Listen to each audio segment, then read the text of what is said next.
Muta won the Battle Royal in 14 minutes and 1 seconds. Totally anticlimactic after the two previous bouts, and also nothing memorable occurred. Van Hammer was thrown out by Williams in 5 minutes and 55 seconds. Sting backdropped Spivey out in 6:30. Wyndham destroyed Muta for a few minutes and threw him over, but Muta skinned the cat, came back with a few quick hot moves, and finally drop kicked Wyndham over. 1.5 stars, according to the Observer. Surprising to see Muta get the win here and not Sting or Vader. Were you surprised with this decision? A little bit, yeah, a little bit I was. It made it more compatible, I think, the fact that earlier in the night, Muta lost a match to Chono and by submission. And so that kind of took me off the trail there a little bit of it going into that last match, the battle royal. So I was a little surprised, but I wasn't disappointed. I was always a big Muta fan. I lobbied, and they got me heat with the booking committee. Again, another issue about the booking committee.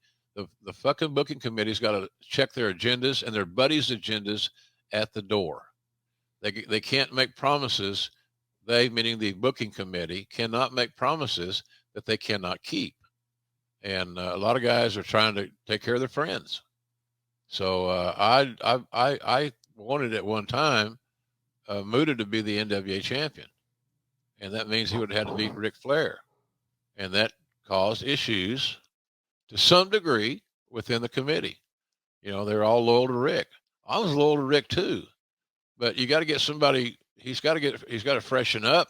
He's got to have the opportunity to retool his game a little bit and basically create new opponents.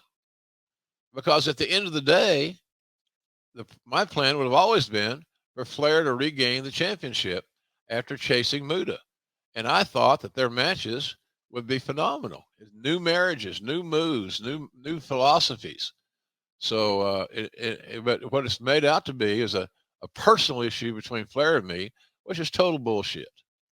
Well, hey, JR is talking about putting the belt on Muta. And then they'll put, and I don't know what he's got against you. Nothing, you idiot. I'm trying. Look, are we drawing any money? Are we making any money? No, and all that shit. So that's where that is.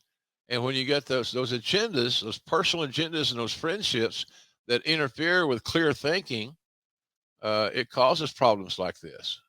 So I had no issue with Muta at all. I was a big Muta fan, still am.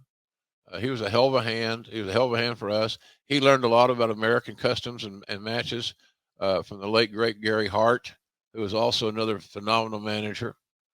So I was a Muta backer, but I wasn't a Ric Flair hacker. It was long-term booking.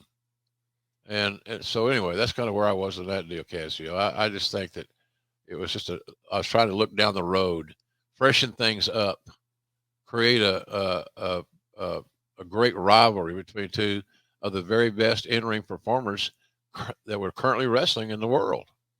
Shame on me for thinking that way.